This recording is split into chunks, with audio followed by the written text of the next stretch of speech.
Okay. तर All India Difficult Airway Association AIDAA 25च्या guidelines त्या रिसेंट पूर्वीच्या 2016ला आल्या होत्या.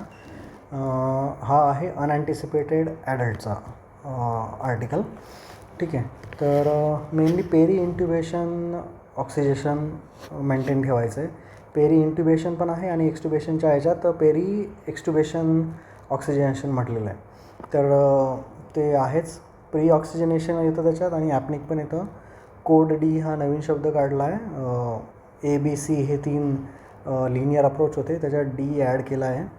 डी डेंजरसाठी ब्लॅक बॉक्स बनवला आहे त्यांनी, तो वेगळा आर्टिकल आहे, ते रेकॉर्ड करू नंतर.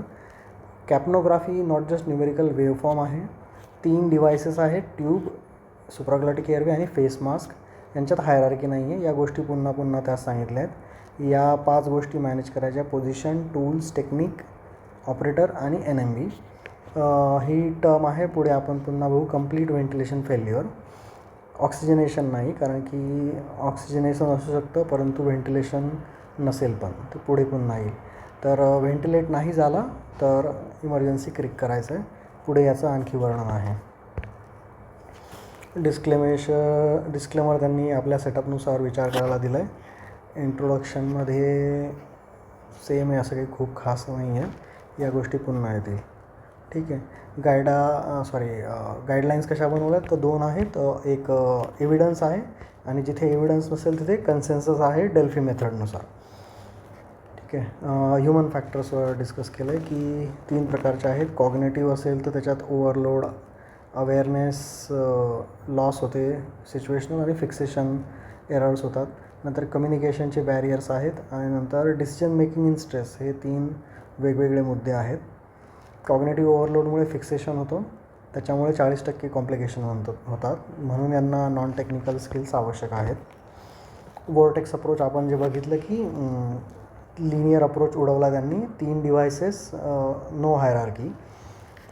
डिस्कशनमध्ये नंतर मग ब्लेम नाही करायचं आहे, नेमिंग शेमिंग नाही करायचं आहे हे तुमच्या मीटिंगमध्ये, आणि सिम्युलेशन करून तुमचं ट्रेनिंग वाढवायचं आहे. मग team dynamics, risk assessment, history सगळ्यात बेस्ट प्रेडिक्टर आहे, बाकीचे काही पण नाही आहे. त्याच्यातल्या त्यात मग अप्पर लिप बाईट टेस्ट सगळ्यात चांगली आहे. आणि नन ऑफ द इंडायसेस, जे काही मल्टिपल ग्रुप इंडायसेस पण आहेत, ते कुठलंच ॲक्युरेट नाही आहे. अप्पर लिप बाईट टेस्ट सगळ्यात जास्त आहे. मला वाटतं मी जे वाचलं आहे थायरोमेंटल डिस्टन्स सगळ्यात बेस्ट आहे एक्सटेन्शन करून. आणि हां ठीक आहे, याच्यात याने हे दिलं आहे, चालेल बघू. सबमेंटल स्पेस आणि थायरोमेंटल डिस्टन्स. थायरोमेंटल डिस्टन्सचा नंबर 1 आठवतो आहे मला. याच्यात त्याने अप्पर लिप बाईट टेस्ट दिलं आहे. पेशंट प्रिपरेशनमध्ये रिस्क असेसमेंट, भरपूर साऱ्या गोष्टी त्याच आहेत. प्री ऑक्सिजनेशनमध्ये हा एकदा कॉलम मी केलेला आहे समरायझेशनसाठी. 20 डिग्री हेडअप द्यायचं आहे. पेशंट कम्फर्टेबल असला पाहिजे. त्याच्यात 20 डिग्रीमध्ये त्याला डीप ब्रिदिंग घ्यायला इझी पडतं. नंतर फेस मास्क घ्या, त्याच्यात मॅक्सिमम फ्लो ठेवा. 10 लिटर लिहिलं आहे का? आय थिंक नेझल प्रॉन्ग्सला 15 लिटर्स आहे, इथे 10 लिटर लिहिलं आहे. आणि HFNO वापरा. प्रेशर सपोर्ट वापरा किंवा पीप वापरा. प्रेशर सपोर्ट 5 ते 15, पीप 5 ते 10. नंतर 2 मेथड्स आहेत. Tidal volume for 3 minutes minimum, 5 minutes जर लीक असेल तर, किंवा 8 vital capacity breath over 1 minute. End point आहे ATO2 90%च्या वर. नायट्रोजन पण दिला आहे त्याने, पण नायट्रोजन कुठल्या मॉनिटरवर येतो मला माहीत नाही, मी नाही बघितलं आजपर्यंत. ठीक आहे. पोझिशनिंग त्याने सांगितलं की 3 प्रकारच्या पोझिशनिंग कॉमन आहेत. एक तर मॉर्निंग स्टेप आहे. मॉर्निंग स्टेप ही इनिशियल पोझिशन आहे. रॅम्प बेस्ट आहे. रॅम्प मॉर्बिड ओबेसमध्ये करतो आपण. रॅम्पमधला जो अँगल आहे तो फिक्स नाही आहे, तो प्रत्येक ओबेस पेशंटच्या याच्यानुसार चेंज होईल. नंतर हेल्प पोझिशन एक आहे, हेड एलिव्हेटेड लॅरिंगोस्कोपी पोझिशन. त्याच्यात 25 डिग्री हेड एलिव्हेशन आहे, इथे 20 म्हटलं आहे. ठीक आहे. तर VL स्कोपचा फायदा आहे की त्याच्यात पोझिशनिंगचा काही संबंध नाही आहे. आणि फ्लेक्झिबल ब्रॉन्कोस्कोपचा. तर या 4 पोझिशन म्हणू शकतो, म्हणजे इररेस्पेक्टिव्ह ऑफ पोझिशन VL किंवा ब्रॉन्कोस्कोप. नंतर मग स्निफिंग इज प्रायमरी, नंतर रॅम्प आणि हेल्प. एजंट प्रोपोफॉल बेस्ट आहे, पण आर्कमधलं मला लाईन आठवतं की सगळेच एजंट सेमच आहेत म्हणून. मास्क व्हेंटिलेशन चेक करू नका म्हणतो तो, कारण की त्याने नंतर खाली पण डेटा दिला आहे की मास्क व्हेंटिलेशन फार कमी लोकांमध्ये इम्पॉसिबल होतो आणि त्याच्यातही फक्त एकामध्येच ट्रूली त्यांना ट्यूब टाकता नाही आली, बाकीच्यांमध्ये ट्यूब पण टाकता आली. त्याच्यामुळे वेळ वाया घालवू नका असं म्हणतो तो, जिथे पण तुम्हाला क्रिटिकल असेल तर. म्हणजे इंड्यूस करा आणि NMBA द्या, त्याच्यानंतर डायरेक्ट चेकिंगची गरज नाही आहे. तुम्ही RSI करा, रॅपिड सिक्वेन्स करा, त्याच्यात चेकिंग करायची गरज नाही आहे. ठीक आहे. आणि स्पॉन्टेनियस ब्रिदिंग सुदामायडेक्सने पटकन येते रादर दॅन स्कोलिंगचं ऑटोमॅटिक रिव्हर्सल. तर हा एक डेटा खूप महत्त्वाचा आहे. नंतर NMBAचा वापराबद्दल पण पुढे गाईडलाईन्स आहे की NMBAमुळे मास्क व्हेंटिलेशन इम्प्रूव्ह होतं, हिंडर नाही होत. लोकांना भीती वाटते, हिंडर नाही होत. रॉकची इथे फिगर मोर दॅन 1.2 mg/kg दिलेली आहे.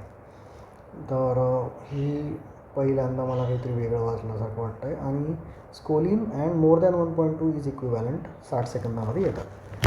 ॲपनिक ऑक्सिजनेशन, ॲपनिकमध्ये तुमचं ते आहे नो DSAT 10 ते 15 लिटर इंटू फॅरिंग्स. इथे नेझल प्रॉन्ग्सला 15 लिटर लिहिलं आहे, मॅक्सिममच आहे ॲक्च्युली बोलायचं झालं तर.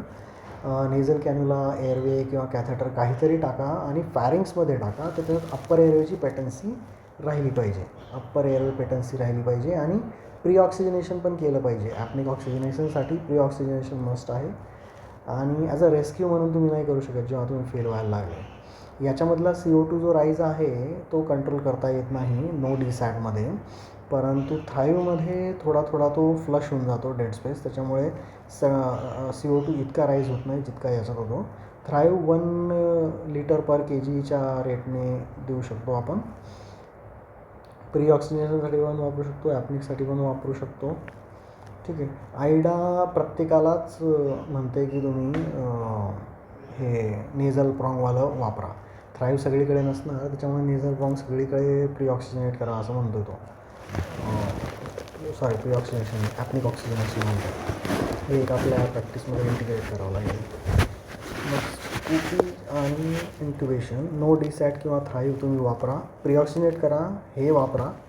त्याच्यानंतर मग VL स्कोपचं आहे की त्याला पोझिशनिंग लागत नाही, फोर्स पण कमी द्यावा लागतो.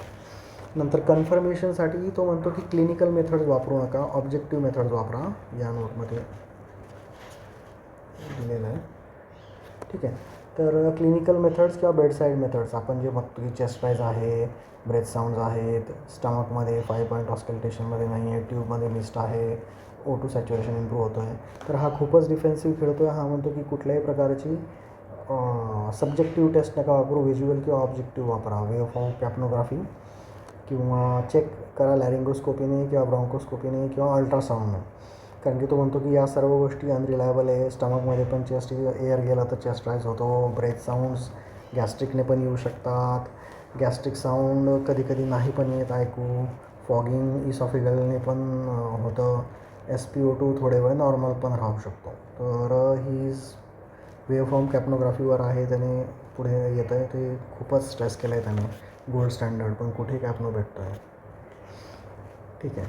नंतर याने 4 क्रायटेरिया दिले की ॲम्प्लिट्यूड वाढत जायला हवी, नंतर कमीत कमी 7 ब्रेथ किंवा 6 वेव्हफॉर्म, आणि जी ATCO2ची व्हॅल्यू मिनिमम 7.5 mHg असायला हवी. कारण की त्याचं म्हणणं आहे लो परफ्युजन स्टेट असतील, म्हणजे कार्डियक आउटपुट कमी आहे किंवा पल्मोनरी इडेमा आहे, तिथे सुद्धा 7.5 तरी मिनिमम अचीव होतो. त्याच्यावर नाही होणार, पण ॲटलिस्ट 7.5 तो होईल. आणि CPRमध्ये ही व्हॅल्यू 10 दिलेली आहे.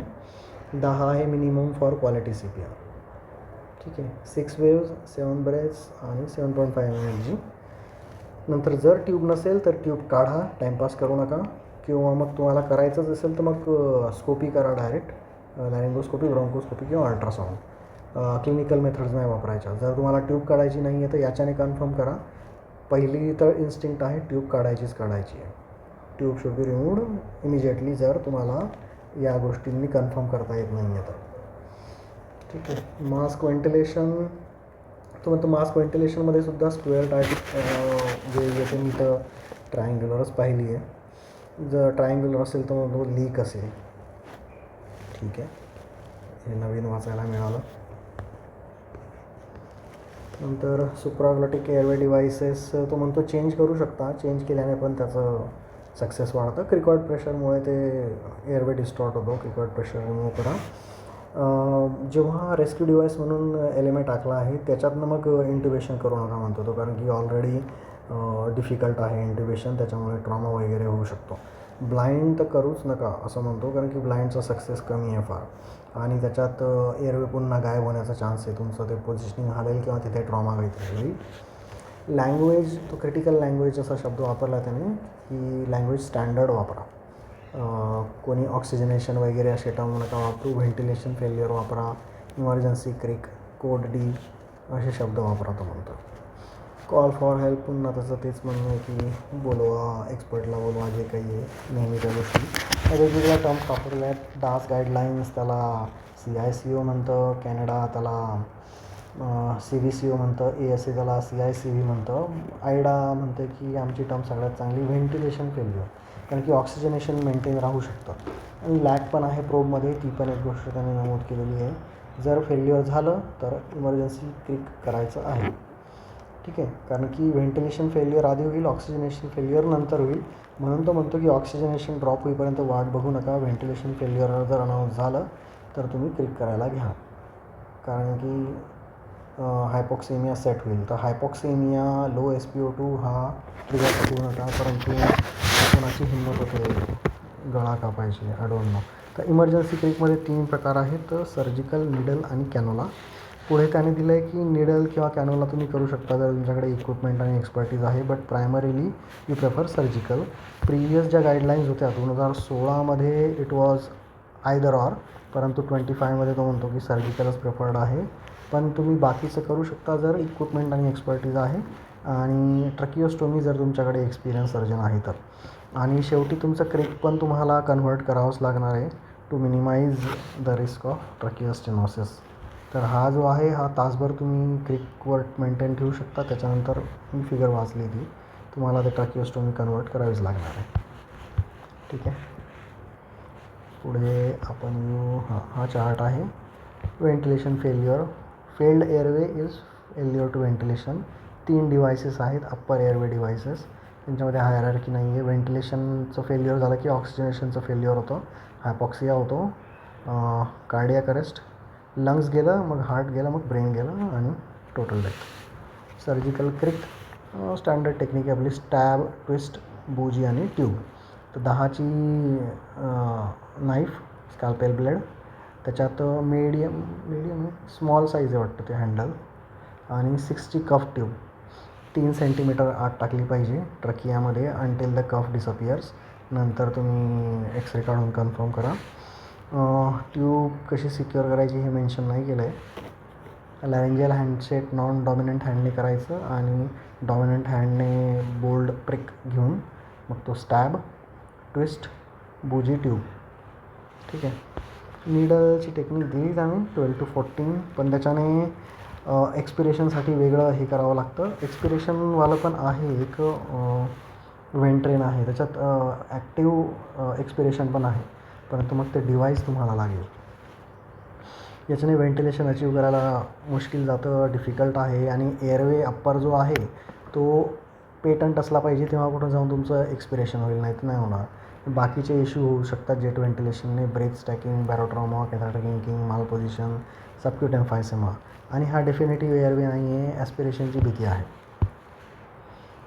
वाईड बोअर कॅन्युलाचं पण सेम आहे की या कमर्शियल किट्स आहेत त्या सगळीकडे असतील नसतील माहीत नाही. तो वाईड बोअर असतो त्याला कफ पण असतो, परंतु अवेलेबल नाही आहे आणि कॉस्ट जास्त आहे, त्याच्यामुळे हे पण रेकमेंडेड नाही केले त्याने.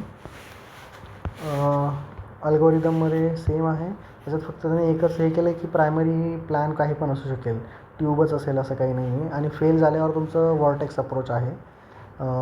टूल्स, टेक्निक, ऑपरेटर, पोझिशन आणि NMB या गोष्टी मॅनेज करायच्या आहे. Maximum 3 attempt with each, 3 device 3 attempt. मास्कवर तो म्हणतो अनलिमिटेड आहे, कारण की ते नॉन इन्व्हेजिव्ह आहे. सॅच्युरेशन 95 असलं पाहिजे, 94 पण नाही म्हणतो तो, कारण की तो लॅग आहे. आणि माइल्ड हायपॉक्सियासुद्धा अवॉइड करा असं म्हणतो तो. तर खूपच जास्त सेफ खेळतो आहे तो. व्हेंटिलेशन फेल्युअर झालं की डायरेक्ट क्रिक हाच एक ऑप्शन आहे.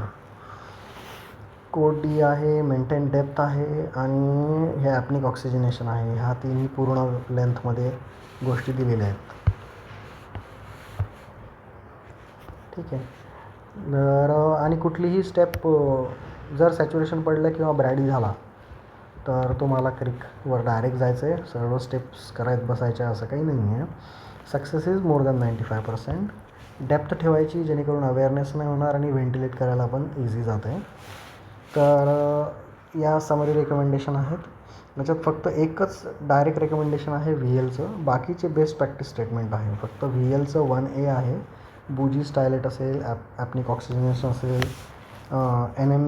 मग बाकीचं तर हे तर डेल्फीने घेतलं आहे, हे एव्हिडन्सने घेतलं आहे. NMB पण करा म्हणतो आहे तो. अटेम्प्ट जर 95च्या वर आहे, मॅक्सिमम 3 अटेम्प्ट सगळ्यांसाठी. क्रिकमध्ये सर्जिकलच बेस्ट आहे म्हणतो आहे तो. नेझल ऑक्सिजन किंवा थ्राईव्ह कंटिन्यू करायचा आहे. तिन्ही डिव्हायसेस वॉर्टेक्समध्ये, नो हायरार्की. या 5 गोष्टी मॅनेज करायच्या आहे. VL प्रायमरी पण करू शकता किंवा रेस्क्यू पण करू शकता. ठीक आहे. मास्कमध्ये अटेम्प्टची काही लिमिट नाही आहे. हे आपण वाचलं की 95 असलं पाहिजे, 94 पण नाही. माइल्ड हायपॉक्सियासुद्धा अवॉइड करा असं म्हणतो तो. क्रिकचा सुद्धा इवन एक्सपिरियन्स हँडमध्ये फक्त 35% सक्सेस आहे. त्याच्यामुळे तो म्हणतो की अल्टरनेटिव्ह आणि कम्प्लिमेंटरी रेस्क्यू स्ट्रॅटेजी ठेवायला पाहिजे, जसं की रिव्हर्सल. जर तुमचं नाहीच होत आहे क्रिकसोबत तर मग तुम्ही रिव्हर्स करा. परंतु हायपॉक्सिमिया आहे तर रिव्हर्स करण्यात काही मतलब नाही आहे असं म्हणतो तो. आणि सुगामा वापरा जर स्टिरॉइड वापरलेला आहे तर. हे आपण वाचलं. तर पोस्ट प्रोसिजर प्लॅन आहे. एडेमा होऊ शकतो तर स्टिरॉइड द्यायचं आहे, नेप द्यायचे विथ ॲड्रेनालिन. ट्रकिओस्टोनमध्ये कन्वर्ट करायचं आहे कारण की ट्रकिओस्टोनॉसिस होऊ शकतो त्या क्रिकमधनं असं म्हणतो. नंतर काउन्सिलिंग करायचं आहे. पेशंट आणि रिलेटिव्हचं डॉक्युमेंट करायचं आहे. तो डिफिकल्ट एअरवे अलर्ट फॉर्म आहे, तो वेगळा आर्टिकल आहे, ते वाचू. आणि आपल्या टीमसोबत डिब्रीफिंग करायचं आहे, काय झालं काय नाही. हे समरी रेकमेंडेशन पुन्हा त्यांनी व्हॅल्यूज देऊन पूर्ण डिस्कस केलेले आहेत. Okay, that's it. This is AIDA 25 unanticipated in adults.